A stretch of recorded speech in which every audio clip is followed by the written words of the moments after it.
Olá, dando continuidade aí à aula do bacharel, vamos falar agora de 1 Tessalonicenses e 2. Vou tentar unir as duas cartas, fazer uma só, tá? Primeiro a gente precisa saber que essa igreja de Tessalônica foi fundada por Paulo e Silas em sua segunda viagem missionária, e ela ficava ao norte da Grécia, tá?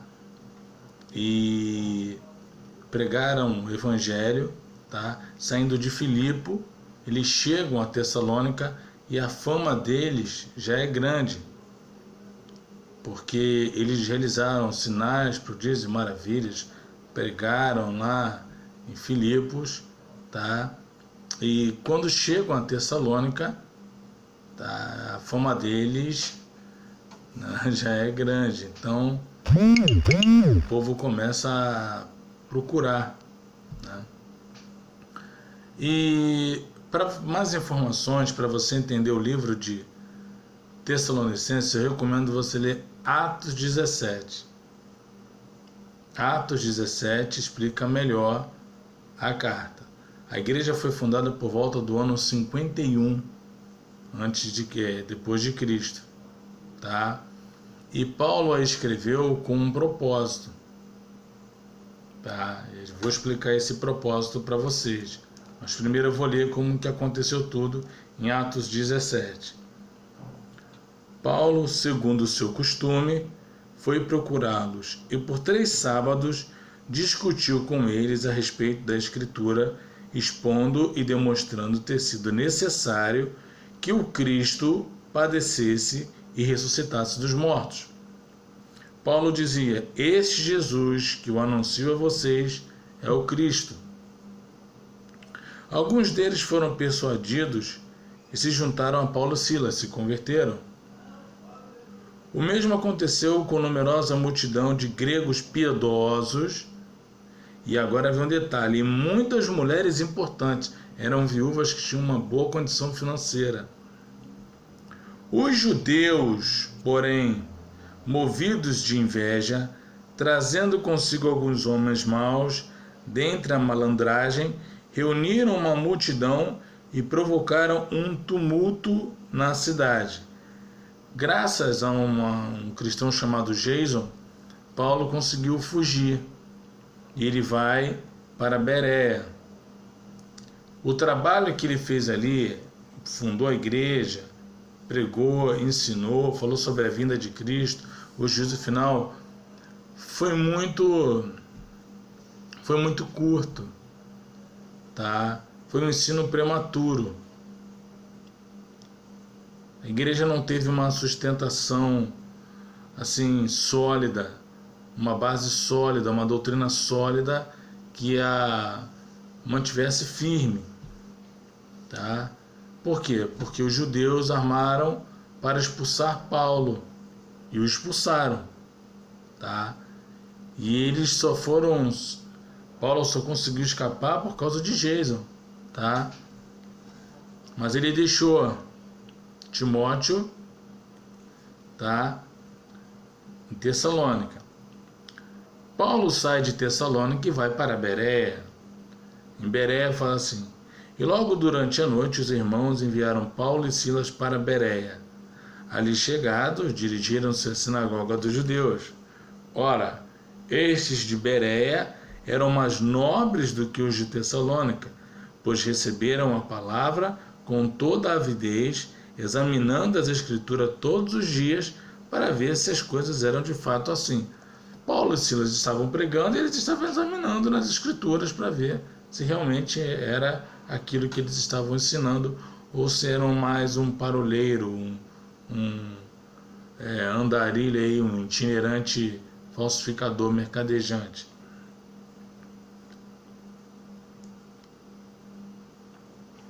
Com isso, muitos deles creram, mulheres gregas de alta posição e muitos homens. Mas, logo que os judeus de Tessalônica souberam que a palavra de Deus era anunciada por Paulo, também em Bereia, foram para lá por Paulo também em Bereia. Foram lá, agitaram, perturbaram o povo até eles serem expulsos. Os responsáveis por Paulo levaram-no até Atenas e regressaram, trazendo ordem a Silas e Timóteo para que fossem encontrá-lo mais tarde. Então agora, quando Paulo sai, vai para Atenas, ele vai sozinho e deixa Timóteo em Tessalônica, Silas em Bereia, mas depois Silas vai se encontrar com Timóteo em Bereia e eles vão ver a situação da igreja, porque Paulo fica muito preocupado. Como ele plantou aquela igreja, ele precisa agora mantê-la uma igreja bem sustentada, uma igreja solidificada. E essa era a preocupação dele. A preocupação do pastor é manter a igreja sólida, né? Andar a igreja firme, andar com as próprias pernas, essa é a ideia. E ele vai para Atenas. Para Atenas ele entra no Areópago, que ficava na colina de Marte, tá? Onde eles discutiam questões políticas, religiosas e científicas, né? Filosóficas. E Paulo fala do Deus desconhecido. Muitos creram também, tá? E depois disso, tá? Alguns zombam também de Paulo. Ele vai para Corinto. Depois disso, deixando Atenas, Paulo foi para Corinto, diz o capítulo 18. Aí ele fala: quando Silas e Timóteo chegaram na Macedônia, Paulo se entregou totalmente à palavra, testemunhando aos judeus que Jesus é o Cristo. Então, o que aconteceu aqui? Paulo deixou os dois lá e ficou preocupado. Então chegou a notícia dos dois, tá? De que a igreja, embora perseguida pelos judeus, embora aterrorizada pelos judeus, eles se mantinham firmes na fé, se mantinham firmes em Cristo Jesus. Mas eles tinham uma dúvida. Poxa, o meu pai recebeu Jesus, morreu, Jesus está voltando. Quando ele voltar, o meu pai vai ficar e só eu vou subir? Não é justo. A minha vovó recebeu Jesus, morreu, eu vou para o céu, minha vovó vai ficar aqui na terra? Não é justo. Então, quando essas informações chegaram a Paulo, Paulo começa a ver que haviam muitas coisas a serem esclarecidas. Por exemplo, ele já começa com a saudação, depois ele fala da santificação, que os crentes, agora que receberam Cristo, precisam manter a santificação. A terceira, que é o que eu vou falar, ele vai falar sobre a ressurreição dos mortos, tá? Que é uma das partes mais importantes da carta, ok? Agora, aqui em Tessalônica, no capítulo 4, ele fala sobre a santificação. Capítulo 4, versículo 3.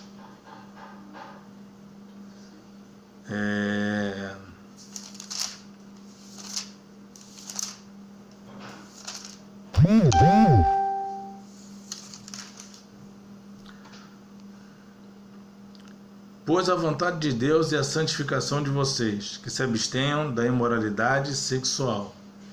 Que cada um de vocês saiba controlar o seu próprio corpo em santificação e honra, não com desejos imorais, como os gentios que não conhecem a Deus, e que, nesta matéria, ninguém ofenda nem defraude o seu irmão, porque contra todas essas coisas, como antes já avisamos e testificamos, o Senhor é vingador, porque Deus não nos chamou para a impureza, e sim para a santificação.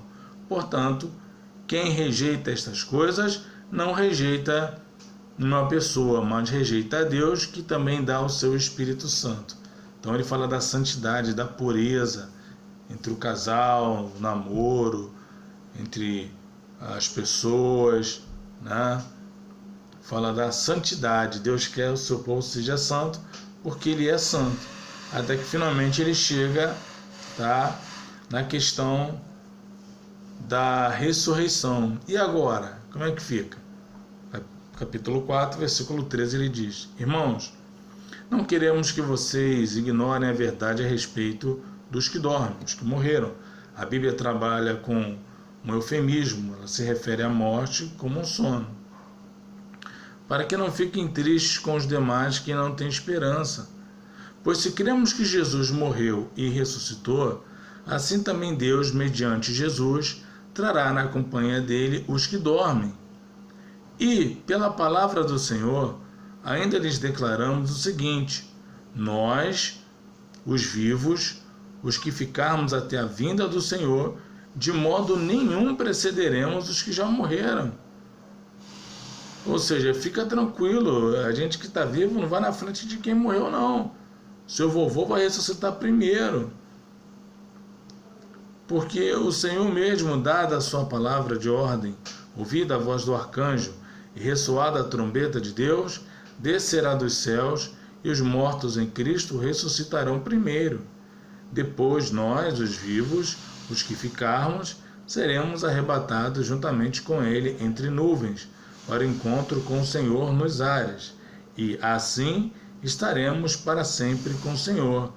Portanto, console uns aos outros com essas palavras. Os mortos vão ressurgir primeiro, com corpos glorificados, sem pecado, sem mácula, sem nada, um corpo perfeito, enquanto nós seremos transformados simultaneamente. Isso você encontra na teologia sistemática, na parte de escatologia, estado intermediário, tá? Ou no período milenar, um dos dois ali, tá? Do corpo glorificado.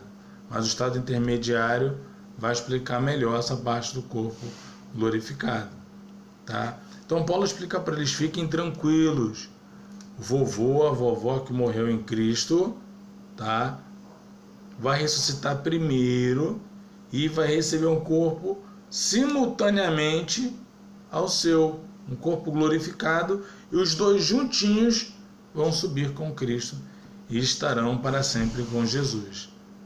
Paulo consola uns aos outros com essas palavras, tá? E no capítulo 5, ele dá alguns conselhos bem relevantes para a gente. Ele fala assim: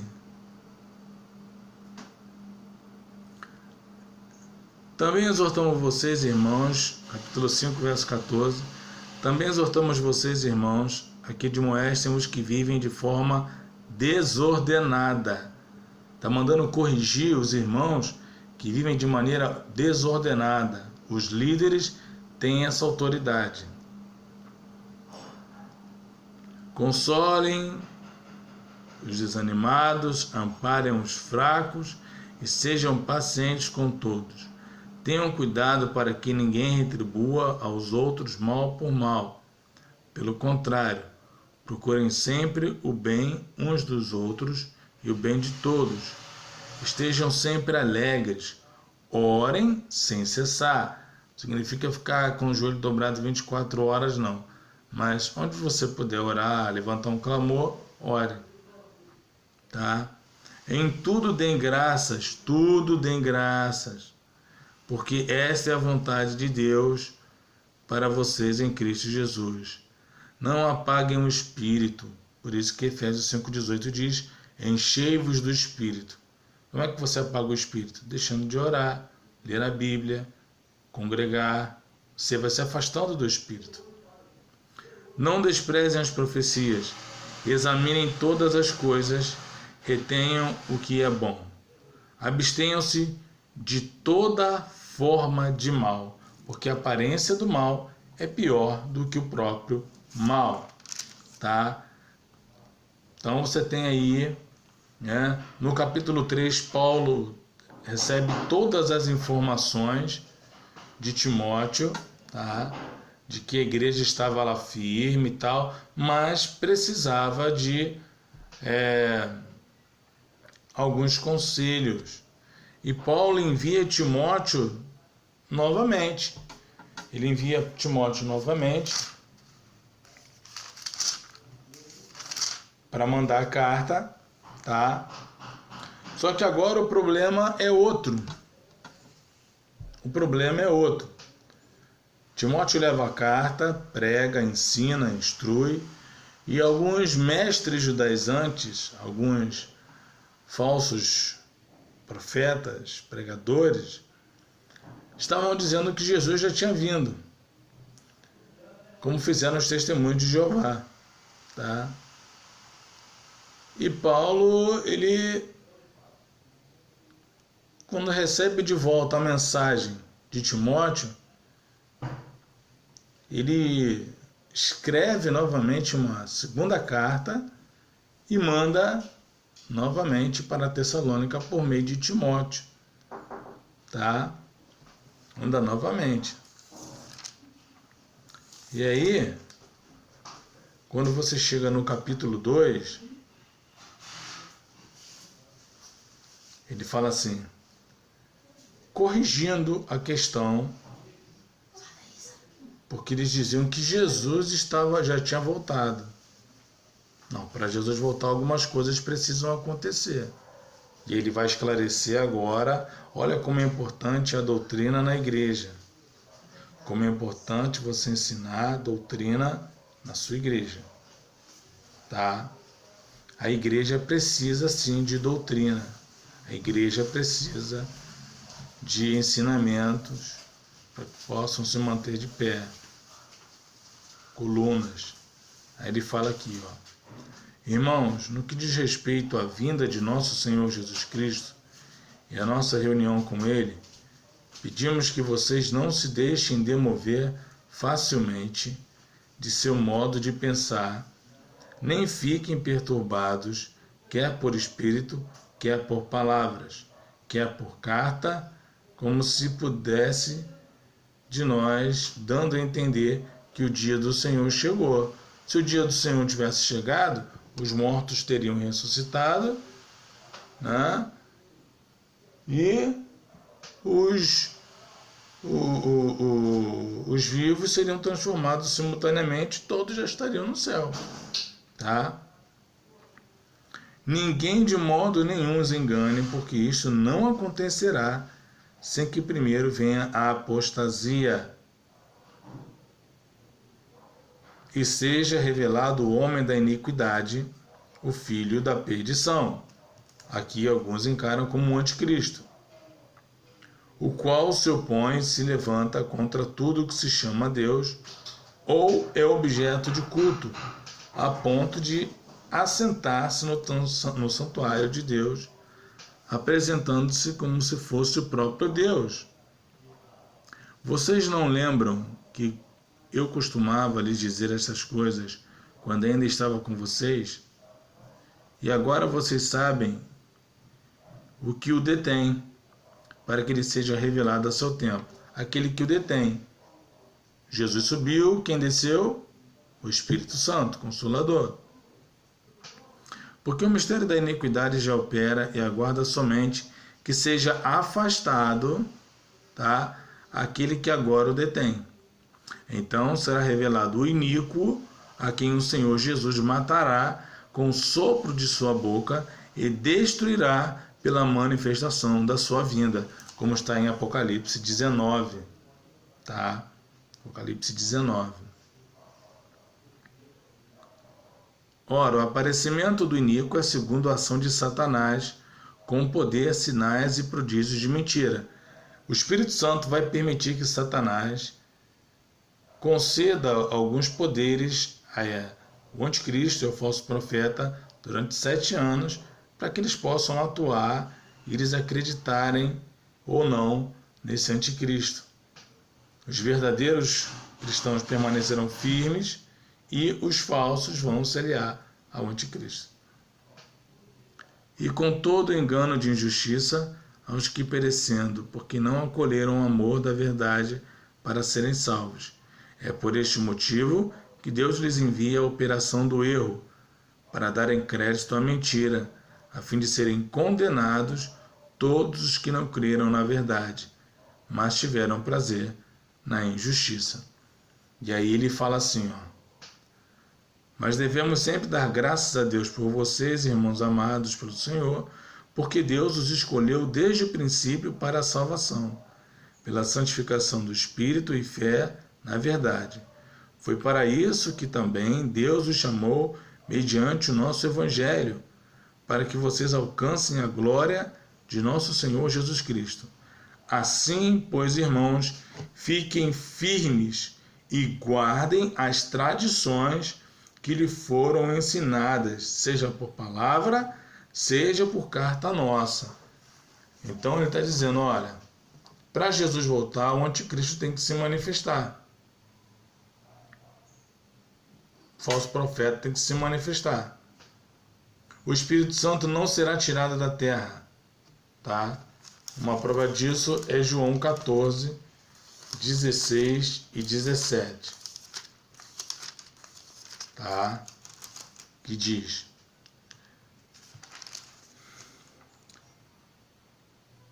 E eu pedirei ao Pai, e ele vos enviará o Consolador, a fim de que esteja convosco para sempre. Para sempre.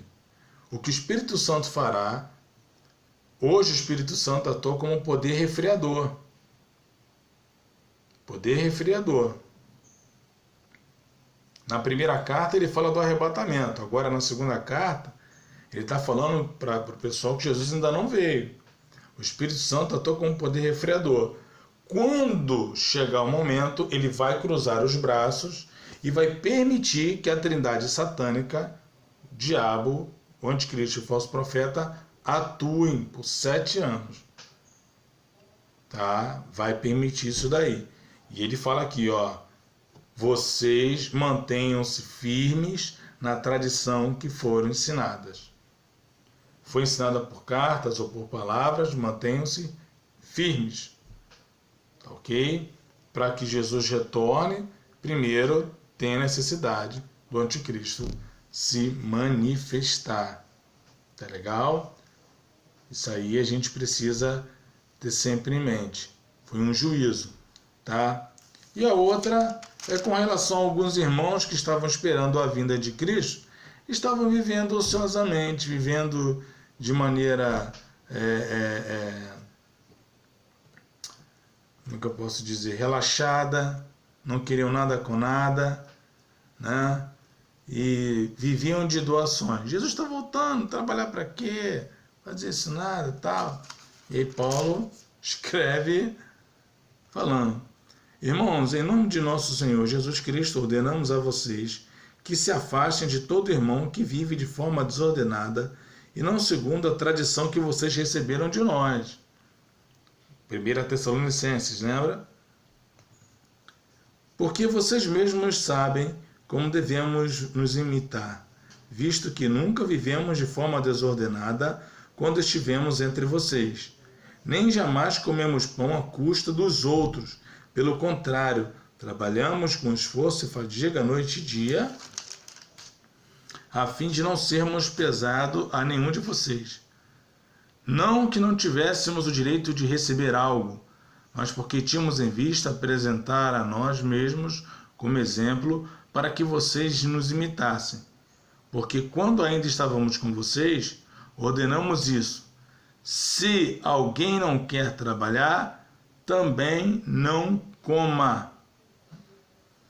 Caso alguém não obedeça a nossa palavra dada por esta carta, vejam de quem se trata e não se associem com ele para que fique envergonhado. Contudo, não o tratem como inimigo, mas admoestem-no como irmãos.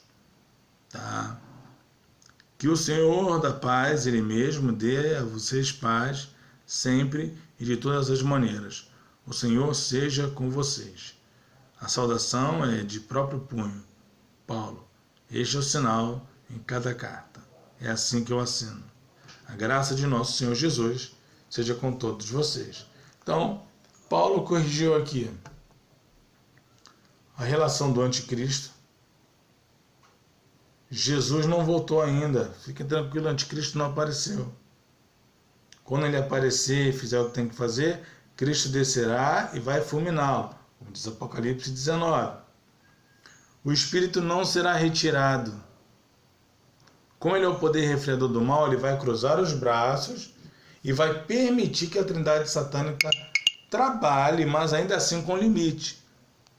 Vai haver conversões? Sim, porque lá em Apocalipse 7:14 diz que haverá conversões. Quem vai converter? O Espírito Santo. Ninguém será convertido por medo. Zacarias 4:6. Não por força, nem por violência, mas pelo meu Espírito. A salvação será pelo arrependimento do Espírito Santo também. Como será? Não sei. Não foi no futuro, nem usei o carro do Michael J. Fox, De Volta para o Futuro. Tá? Então, a única coisa é que vocês entendam que na primeira carta de Tessalonicenses, Paulo está corrigindo um erro com relação ao retorno de Cristo para aqueles que morreram, se ficariam. Ele diz que não, que vai ressuscitar com o corpo glorificado, junto com o vivo, e os dois, com corpos glorificados, subirão. Tá? Dá alguns conselhos, agradece aos Tessalonicenses pela força, pela firmeza no Evangelho. Tá? No capítulo 5 ele dá algumas ordenações, dizendo para não apagar o espírito, orar sempre, tá? Examinar tudo, retém o que for bom, fuja da aparência do mal, porque realmente a aparência do mal é pior do que o mal, ele fala isso ali, né? E na segunda carta ele escreve imediatamente, explicando uma outra dúvida. Olha como a igreja precisa de doutrina, tá vendo? Poxa, mas Jesus já veio. Eram o que ensinavam os falsos mestres. Não, Jesus não veio. Onde Cristo não se manifestou? Não atuou. Quando ele atuar, no final dos 7 anos, aí Cristo descerá, arrebatará a sua igreja e exterminará o anticristo e o falso profeta, lançando-os no lago de fogo vivos. Ok? E depois corrige os irmãozinhos que não queriam trabalhar, mas queriam viver só da obra. Da obra, mas não sei que obra eles estão falando. Mas não é da obra que Paulo, Silas e Timóteo estavam fazendo. Tá? Então, a primeira carta ele corrige a questão do arrebatamento, e a segunda carta ele corrige a questão do retorno de Cristo, do anticristo. Tá? Então, que fique aí na sua cabeça, na sua mente, e para entender melhor essa questão, leia Atos 17. Tá legal? Então, terminamos aqui 1ª e 2ª Tessalonicenses. Tá legal? Um forte abraço para você e 1º e 2º Timóteo depois. Um abraço.